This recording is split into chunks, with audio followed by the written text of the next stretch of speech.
Hello and welcome everyone. In today's video, I'm going to show here about help you how you start to go through something that is related to the Figma, which is about to start a project on Figma.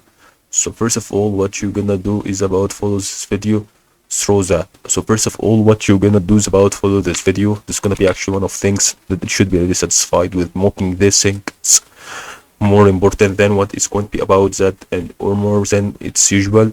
So first of all, what you're gonna do is about start to go over here on a certain Figma, so we can absolutely start to go and go back to files.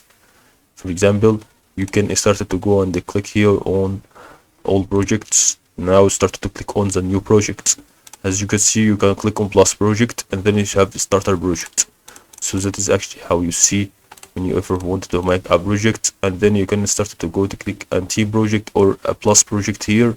This is gonna make here a really new project that is still to be right here on the page that you need, and that is all about to help you.